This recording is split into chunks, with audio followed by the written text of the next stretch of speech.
සිළු දෙනාම අදත් එකතු වෙලා ඉන්නේ sexedlk YouTube channel එකත් එක්ක.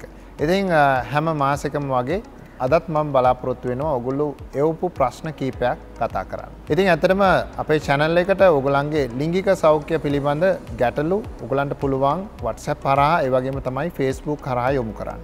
ඉතින් මේ යොමු කරන ප්‍රශ්න වලට අපි ඇත්තටම පෞද්ගලික මට්ටමින් පිළිතුරු දෙනවා. ඒ වගේම තමයි බොහෝ දෙනෙක් යොමු කරන ප්‍රශ්න වලට මේ වගේ පොදු වැඩසටහන් විදිහට මේ ප්‍රශ්න සාකච්ඡා කිරීමක් සිදු කරනවා. ඉතින් අද දවසේ ප්‍රශ්න කීපයක් මම තෝරගෙන තියෙනවා. ප්‍රශ්න කතා කරන්න කලින් අපේ channel එක තාම subscribe කරලා නැත්නම් subscribe කරන්න. ඒ වගේම තමයි ඊට එහා පැත්තේ තියෙන bell button එක එබුවොත් ඔයගලන්ට පුළුවන් අපේ videos මිස් කරගන්නේ නැතුව බලන්න. අද දවසේ පළවෙනි ප්‍රශ්නයට යමු වෙනවා නම් අපෙන් කෙනෙක් අහනවා මේ උපත් පාලන පෙති ගත්තන් පස්සේ මහත් වීමක් සිද්ධ වෙනවද කියලා. අතරම මේ උපත් පාලනය ගැන අපි මීට කලින් වැඩසටහන් රාශියක් ඉදිරිපත් කරා. එහිදී මේ එක් උපත් පාලන ක්‍රමය ගැන අපි විශේෂයෙන් යම් කාරණා සඳහන් කරා. නමුත් මේ ප්‍රශ්නය දිගින් දිගටම අපෙන් බොහෝ අය අහන ගැටලුවක්.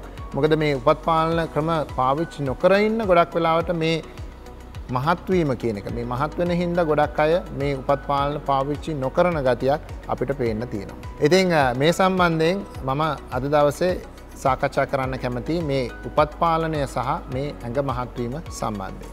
ඉතින් මෙහිදී මම කතා කරනවා නම් මුලින්ම විද්‍යාත්මකව දැනට විද්‍යාත්මකව සොයාගෙන තියෙන දත්ත අනුව මේ ඇඟ මහත් කිරීම නැත්නම් මේ ශරීරයේ බර වැඩි වෙනවා කියලා තහවුරු කරලා තියෙන්නේ ඉන්ජෙක්ෂන් එක. එහෙම නැත්නම් මේ DMPA කියන ඩිපෝප්‍රොවේරා කියන ඉන්ජෙක්ෂන් එක හින්දා විතරයි. ඉතින් අතරම අනික් ක්‍රම හින්දා මේ ශරීරයේ බර වැඩි වෙනවා කියන එක විද්‍යාත්මකව තහවුරු කරලා නැහැ. නමුත් අපි දන්නවා ගොඩක් වෙලාවට මේ උපත් පාලන පෙති ගැනීමේදී ඒ අයගේ ඇපිටයිට් එක එහෙම නැත්නම් මේ ආහාර රුචිය කියන එක වැඩි වෙන්නට හැකියාවක් තියෙනවා. ඉතින් මේ ආහාර රුචිය වැඩි වෙන විට මොකද වෙන්න පුළුවන් ඒ අය වැඩිපුර ආහාර ගැනීමක් සිද්ධ වෙනවා. ඉතින් අපි දන්නවා වැඩිපුර ආහාර ගැනීමක් සිද්ධ වුණොත් අපිට අවශ්‍ය ප්‍රමාණයට වඩා අපේ අවශ්‍ය කැලරි අවශ්‍යතාවයට වඩා අපි ආහාර ගත්තොත් අපේ ශරීර බර වැඩි වෙන්න පුළුවන් අපි මහත් වෙන්න පුළුවන්. ඉතින් ඒකින්ද මහත් වීමක් මිසක් ඇත්තටම මේ බෙහෙතේ බලපෑමෙන් ඍජුව මහත් වෙනවා කියන එකක් ඇත්තටම විද්‍යාත්මකව පහදලා නැහැ. ඉතින් ඒත් එක්කම මෙහිදී අපි සඳහන් කරන්න ඕනේ විශේෂයෙන් මේ උපත් පාලන ක්‍රම වලට යොමු වෙන්නේ ගොඩක් වෙලාට විවාහ වෙච්ච කාන්තාවන් ඒ වගේම තමයි සමහරක් වෙලාට දරුවන් ලැබිලා දරුවන් අතර යම්කිසි පරතරයක් ඇති කරගන්න තමයි මේ උපත් පාලන ක්‍රම පාවිච්චි කරන්නේ. ඒ අයට කියන්න තියෙන වැදගත්ම කාරණය තමයි අර ඉස්සෙල්ලා සඳහන් කරා වගේ මේ ඩිපෝප්‍රොවේරා ඉන්ජෙක්ෂන් එක හරහා සමහරක් වෙලාවට සමහරක් අයට විතරක් මේ ශරීරයේ බර වැඩි වෙන්න හැකියාවක් තියෙනවා. ඉතින් අනිත් ක්‍රම හරහා එහෙම බර වැඩිවීමක් අපි විද්‍යාත්මකව තහවුරු කරලා නැහැ. ඉතින් කොහොම වුණත් මේ බර වැඩිවීම කියන එක ගොඩක් වෙලාවට දරු ප්‍රසූතියෙන් පස්සේ කාන්තාවන්ට ඇති වෙන්න පුළුවන් තත්ත්වයක්. ඉතින් ඒක හින්දා කැම පාලනය ඒ වගේම තමයි මේ ව්‍යායාම කරන එක ගැන අවධානයක් යොමු කිරීම අතිශයින් වැදගත් වෙනවා. විශේෂයෙන් දරුවන් ලැබිච්ච කාන්තාවන් මේ විදිහට මේ ව්‍යායාම වලට නැවත යොමු වීම සහ මේ ආහාර පාලනයට නැවත යොමු වීම අතරම ඒගොල්ලන්ගේ ශරීර බර පාලනය කිරීම සහ සෞඛ්‍යමත් ඒගොල්ලන්ගේ ජීවිතය ගත කරන්න හේතුවක් වෙනවා. හොඳයි අද දවසේ දෙවෙනි ප්‍රශ්නයට යොමු වෙනවා නම් අපෙන් කෙනෙක් අහනවා අතරම බොහෝ අය අපෙන් මේ ප්‍රශ්නේ අහලා තිබුණා මේ පීනිස් පම්ප් එක එහෙම නැත්නම් මේ වැකියුම් පම්ප් එක කියන එක හොඳයිද කියලා. ඉතින් අතරම මේ පිළිබඳ වෙනම වැඩසටහනක් මම ඉස්සරහට කරන්න බලාපොරොත්තු වෙනවා. එතෙක් මේ අහපු ප්‍රශ්නයට උත්තරයක් දෙන්න තමයි මම මේ ප්‍රශ්නය තෝරගත්තේ. ඉතින් අතරම මේ පීනිස් පම්ප් එක කියලා හඳුන්වන්නේ මේ වැකියුම් උපකරණයක්. ඉතින් මේ වැකියුම් උපකරණය හරහා මේ පුරුෂ ලිංගයේට මේ උපකරණය ඇතුල් කරලා මේ වැකියුම් එකක් ක්‍රියේට් කරාම නැත්නම් මේ වැකියුම් තත්ත්වයක් ඇති කරාට පස්සේ මේකේ තියෙන නෙගටිව් ප්‍රෙෂර් එක එහෙම නැත්නම් මේ ඍණ පීඩනය හින්දා මේ පුරුෂ ලිංගය ඒ එළියට ඇදී යාමක් සිද්ධ වෙනවා. සහ විශේෂයෙන් මේ රුධිර ගමනය සම්බන්ධයෙන් මේ රුධිරය එළියට ඇදී යාමක් සිද්ධ වෙනවා. ඉතින් ඒක තමයි මේ වැකියුම් පම්ප් එක හරහා සිද්ධ වෙන්නේ. ඉතින් දැනට තියෙන විද්‍යාත්මක දත්ත සලකලා බැලුවට පස්සේ මේ වැකියුම් ඩිවයිස් කියන එක මේ වැකියුම් පම්ප් කියන එක ඇත්තටම පාවිච්චි කරනවා මේ ED එහෙම නැත්නම් මේ ඉරෙක්ටයිල් ඩිස්ෆන්ක්ෂන් එහෙම නැත්නම් මේ ලිංගික බෙලහීනතාවයේ යම්කිසි ප්‍රතිකාර ක්‍රමයක් විදියට. ඉතින් මේ ලිංගික අප්‍රාණිකත්වය සඳහා පාවිච්චි කරන මේ වැකියුම් ඩිවයිස් එක ඇත්තටම සමහරක් වෙලාවට ඒ ප්‍රශ්නය අනුව දැන් අපි හැමදාම සඳහන් කරනවා මේ ලිංගික අප්‍රාණිකත්වයට විවිධ හේතු බලපාන්න පුළුවන් කියලා. ඉතින් අතරම මේ හේතු අනුව සමහරක් අයට මේ ලිංගික අප්‍රාණිකත්වයෙන් එළියට එන්න මේ ලිංගික අප්‍රාණිකත්වය සුව කරගන්න මේ වැකියුම් පම්ප් එක උපකාරී වෙන්න හැකියාවක් තියෙනවා.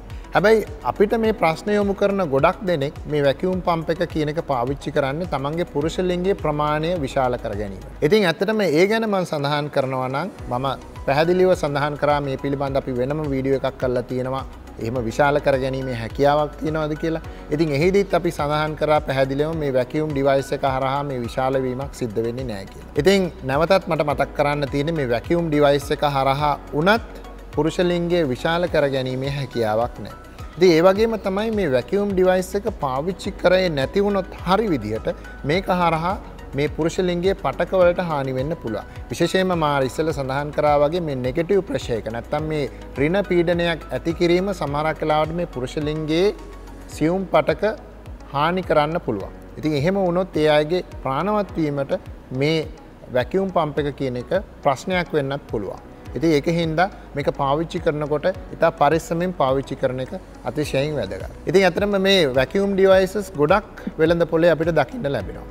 ඉතින් මේවා විවිධ වෙළඳ දාම් වලින් නිෂ්පාදනය කරනවා. ඉතින් ඇත්තටම මේවායි ක්වොලිටි එක. එහෙම නැත්නම් මේවායි ගුණාත්මක භාවය පිළිබඳ ඇත්තටම පොඩි ගැටලුවක් තියෙනවා. මොකද මේකේ ඇති කරන මේ පීඩනීය ප්‍රමාණය මේ පීඩනීය ප්‍රමාණය අපිට මනින්න බෑ. සමහරක් වෙලාවට සමහර උපකරණ වලින් අති විශාල පීඩනයක් ක්‍රියේට් කරනවා, ඇති කරනවා. ඒ වගේම තමයි සමහරක් උපකරණ වලින් ඇති වෙන පීඩනය මදි. ඉතින් මේ වැඩි පීඩනයක් ඇත්තටම ඇති වුණොත් මේකෙන් අර ඉස්සෙල්ලා සඳහන් කරා වගේ පුරුෂ ලිංගයට හානි වෙන්න පුළුවන්. ඉතින් ගොඩක් දෙනෙක් තවත් අහන ප්‍රශ්නයක් තමයි කොච්චර වෙලාවක් මේ පම්ප් එක පාවිච්චි කරන්න ඕනේද කියන එක. ඉතින් ඒකටත් ඇත්තටම හරි උත්තරයක් දෙන්න බෑ. මොකද ඒකට හේතුව තමයි මේ එක එක බ්‍රෑන්ඩ්ස් වලින් නැත්තම් මේ එක එක වෙළඳ නාම වලින් එන පම්ප්ස් වල ඒවයි එන පීඩන වර්ග වෙනස්. ඉතින් පීඩන ප්‍රමාණයනුත් වෙනස්. ඉතින් ඒකින්ද ඒ කාලය ඇත්තටම තීරණය වෙන්නේ ප්‍රශස්ත කාලය කියන එක තීරණය වෙන්නේ ඒ පම්ප් එකෙන් ඇති කරන පීඩනය මත. ඉතින් සරලව මේ වැකියුම් පම්ප්ස් නැත්නම් මේ පීනයිල් පම්ප්ස් ගැන කියනවා නම් පුරුෂ ලිංගය විශාල කර ගැනීමට මේ පීනයිල් පම්ප්ස් පාවිච්චි කිරීම සුදුසු වෙන්නේ නැහැ කොහෙත්ම. මොකද ඒක හරහා සමහරක් වෙලාවට තියෙන ප්‍රශ්නට වඩා තවත් ප්‍රශ්නයක් ඇති වෙන්න හැකියාවක් තියෙනවා. ඒකින්ද අපි ඒක නිර්දේශ කරන්නේ නැහැ. හොඳයි, අද දවසේ තුන්වෙනි ප්‍රශ්නයට යමු වෙනවා නම් කෙනෙක් අපෙන් අහලා තියෙනවා. ඇත්තටම මේකත් ගොඩක් පිරිස් අපෙන් අහන ප්‍රශ්නයක්. මේ ප්‍රශ්න මාලාවක් තියෙනවා මේක ආශ්‍රිතව. ඉතින් අහනවා යෝනි මාර්ගයේ ආශ්‍රිතව ශුක්‍රාණු ගෑවුනාම ශුක්‍රතරලයේ ගෑවුනාම ගැප් ගන්න පුළුවන්. ඒක තමයි පළවෙනි ප්‍රශ්නේ. ඊට පස්සේ අහන ඊළඟ ප්‍රශ්නේ තමයි ප්‍රොස්ටිනෝ පාවිච්චි කරා පීරියඩ්ස් හැදෙන එක නැත්නම් ආර්තවය වෙන එක ප්‍රමාදයි. ඒකට මොකද කරන්නේ? ඉතින් මේක තමයි සාමාන්‍යයෙන් අපිට නිතර දෙවේලේ අහන්න ලැබෙන ප්‍රශ්න මාලාව. ඉතින් ඇත්තටම අපි මේ සම්බන්ධ කලින් වීඩියෝ වලදී පැහැදිලිව සඳහන් කරා මේ ගැප් ගැනීමක් සිද්ධ වෙන්න නම් ශුක්‍රතරලයේ තියෙන ශුක්‍රාණු පිහිනලා ගැප් ගෙල හරහා ගර්භාෂය හරහා පැලෝපිය නාල හරහා ඉහළට ගියාම තමයි ගිහිල්ලා මේ ඩිම්බය හමු වුණොත් තමයි සංසේචනයක් සිද්ධ වෙන්නේ. ඉතින් එහෙම සංසේචනයක් වෙන්න වැඩිම අවස්ථාව තියෙන්නේ යෝනි මාර්ගය තුලට මේ ශුක්‍රාණු නිදහස් කිරීමේ. හැබැයි සමහරක් වෙලාවට මේ එක එක්කෙනාගේ තියෙන ශුක්‍රාණු වල මේ පිහිනීමේ හැකියාව අනුව මේ බාහිරේ පවා තියෙන ශුක්‍රාණු වලට මේ විදිහට පැලෝපිය නාලය දක්වා ගමන් කිරීමේ හැකියාවක් තියෙනවා කියන එක සොයාගෙන තියෙනවා. ඒකින්ද අපිට ඒ ගැන හරි උත්තරයක් දෙන්න බෑ. මේ විදිහට බාහිරව මේ ශුක්‍රතරලයේ ගෑවුණත් කලාතුරකින් ගැප් ගැනීමේ අවස්ථාවක් තියෙනවා කියන එක තමයි අපිට කියන්න තියෙන්නේ. ඒ වගේම තමයි තවත් බොහෝ අය දන්නේ නැති කාරණයක් තමයි ගොඩක් අය හිතන් ඉන්නේ මේ ශුක්‍රතරලයේ නැත්තම් සුරතාන්තයේදී පිටවන ශුක්‍රතරලයේ තමයි මේ ශුක්‍රාණු තියෙන්නේ කියන එක. හැබැයි ගොඩක් දෙනෙක් දන්නේ නැහැ ඊට කලින් ඇතිවන ශ්‍රාවය. අපි කියනවා ප්‍රීකාම් කියලා. එහෙම නැත්නම් මේ පූර්ව සංසර්ග තරලයේ පවා ශුක්‍රාණු තියෙන්න පුළුවන්. ඉතින් ඒකින්ද ඒ ශුක්‍රාණු පවා සමහරක් වෙලාවට සංසේචනයක් ඇති කිරීමට සමර්ථ වෙන්න පුළුවන්. ඉතින් ඒකින්ද අනිවාර්යෙන් උපත් පාලන ක්‍රමයක වැදගත්කම මෙහිදී මම නැවත නැවතත් මතක් කරන්න කැමතියි. ඒ වගේම තමයි මේත් එක්ක අහපු අනිත් ප්‍රශ්නේ දැන් මෙහෙම ප්‍රශ්නයක් ආවට පස්සේ ගොඩක් අය පාවිච්චි කරන ඖෂධයක් තමයි ප්‍රොස්ටිනෝ කියන්නේ. නැත්නම් අපි හදිසි උපත් පාලන ක්‍රමයක් විදිහට පාවිච්චි කරන පෙත්ත. ඉතින් මේ ප්‍රොස්ටිනෝ පාවිච්චි කරාට පස්සේ සමහරක් අයට මම කලින් වැඩසටහන් වලදී සඳහන් කරලා තියෙනවා මේ පීරියඩ්ස් එමන් නැත්තම් මේ ආර්තවය කියන එක වෙනස් වීමකට භාජනය වෙන්න පුළුවන්. ඉතින් සමහරක් අයට මේ ආර්තවය වේලාසනින් සිද්ධ වෙනවා. ඒ වගේම තමයි සමහරක් අයට මේ ආර්තවය නියමිත දිනට වඩා පහු වෙලා සිද්ධ වෙනවා. ඉතින් ගොඩක් අය බය වෙනවා ඇත්තටම මේ ප්‍රොස්ටිනෝ ගත්තත් ප්‍රෙග්නන්ට් වෙලාද දන්නේ නැහැ, ගැබ් අරගෙනත් දන්නේ නැහැ මේ විදියට ආර්තවය ප්‍රමාද වෙන්නේ කියලා. ඉතින් ඇත්තටම එවැනි දෙයක් වුණත් සිද්ධ වෙන්න පුළුවන්. හැබැයි බොහෝ වෙලාවට මේ ප්‍රොස්ටිනෝ වල තියෙන ඉෆෙක්ට් එක. මම නැත්තම් මේ ප්‍රොස්ටිනෝ ඖෂධයේ හින්දා තමයි මේ ආර්තවය කියන එක ප්‍රමාද වීම සිද්ධ වෙන්නේ. ඉතින් මේක හරියටම දැනගන්නේ කොහොමද? ඉතින් මේක හරියටම දැනගන්න අනිවාර්යෙන් ඒ අය ප්‍රෙග්නන්සි ටෙස්ට් එකක් එහෙම නැත්නම් ගර්භණීභාවය පරීක්ෂා කරන මුත්‍රා පරීක්ෂණයක් සිද්ධ කරලා තමයි මේක හරියටම කියන්න හැකියාවක් තියෙන්නේ. හොඳයි. අද දවසේ අවසාන ප්‍රශ්නයට යමු වෙනවා නම් කෙනෙක් අපෙන් අහලා තිනවා එයාගේ වෘෂණ කෝෂවල යම්කිසි ශල්‍ය කර්මයක් සිද්ධ කරලා තියෙනවා. ඒ ශල්‍ය කර්මයේ හින්දා ඒ අයට ඉදිරි කාලයේදී ළමයි හදන්න එකෙන් ප්‍රශ්නයක් වෙනවාද කියලා. ඉතින් ඇත්තටම මේ වෘෂණ කෝෂය ආශ්‍රිත ශල්‍ය කර්ම ගැන සලකලා බලනකොට බහුලවම අපිට දකින්න ලැබෙන කාරණා දෙකක් තියෙනවා. බහුලව අපිට දකින්න ලැබෙන රෝග තත්ත්ව දෙකක් තියෙනවා. ඉතින් අතරම මේ පිළිබඳව අපි ඉදිරි දිනවලදී මේ වැඩසටහන් වෙනම වැඩසටහන් කරන්න බලාපොරොත්තු වෙනවා.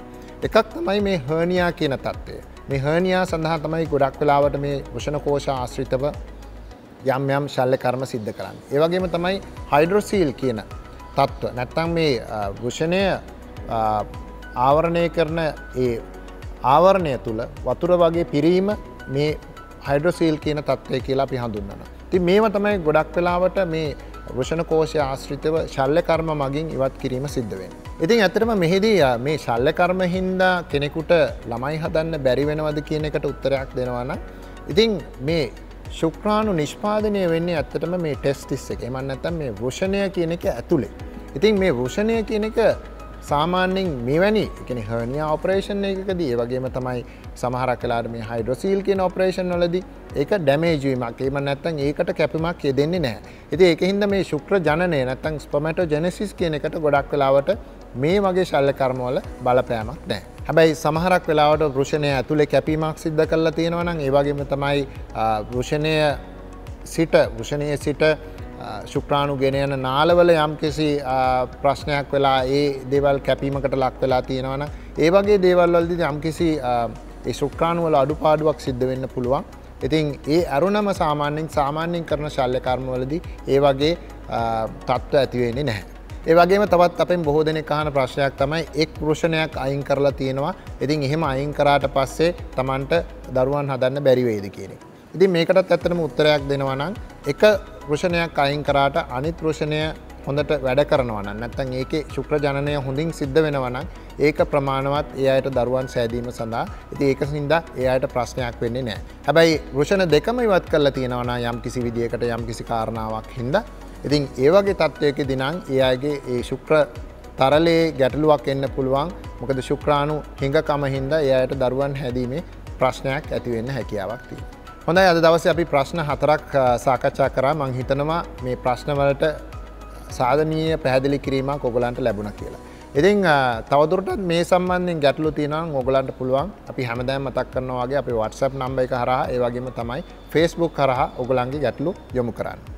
ඒ වගේම තමයි මේ වගේ Q&A වැඩසටහන් හොඳයි කියලා ඔයගොල්ලෝ හිතනවා නම් මේකට ලයික් කරන්න. ඒ වගේම තමයි ඔයගලන්ගේ තවත් යෝජනා තියෙනවා නම් අපි වෙනස් කරන්න ඕන දේවල් තියෙනවා නම් අපිට කරුණාකරලා කමෙන්ට් කරන්න. ඒ වගේම තමයි මේ වැදගත් තොරතුරු ඔයගලන්ගේ යාළුවොත් එක්ක ෂෙයා කරගන්න. ඉතින් මේ වගේ තවත් Q&A වැඩසටහනක් එක්ක අලුත් දවසක හමු වෙනකන් ඔබ සැමට සුබ දවසක්.